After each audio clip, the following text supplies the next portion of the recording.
S'il était vivant, il aurait fêté ses 119 ans. Lui, c'est évidemment Kewal, Sir Sagar Ramgoolam.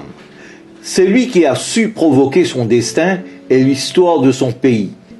Enfant d'un coulis, il suivait les classes de Madame Siris. Il a su se frayer un chemin pour ensuite poursuivre son éducation tertiaire à Londres pour être médecin.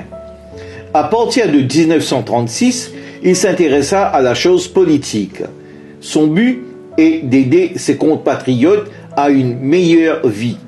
Il lutta pour le droit de vote, puis pour l'indépendance de son pays, chose acquise le 12 mars 1968.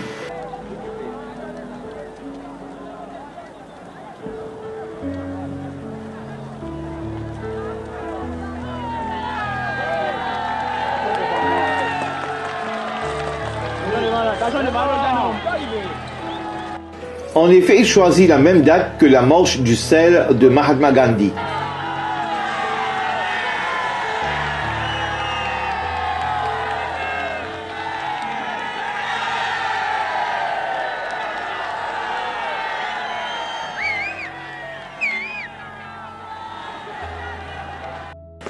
Pendant les années 70, il allait faire face à d'innombrables difficultés pour diriger son gouvernement, surtout qu'il avait en face de lui une opposition très dynamique du MMM avec un secrétaire général hyper motivé comme Paul Béranger.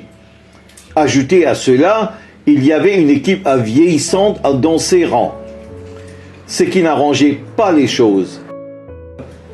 Mais Chacha Ramgoolam a su faire preuve de tact et de diplomatie pour mener à bien sa barque.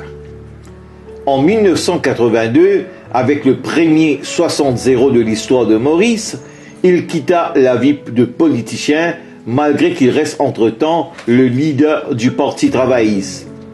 Il est aussi bon de préciser que même son adversaire politique était chagrin de sa défaite personnelle dans son fief, qu'est la circonscription numéro 5.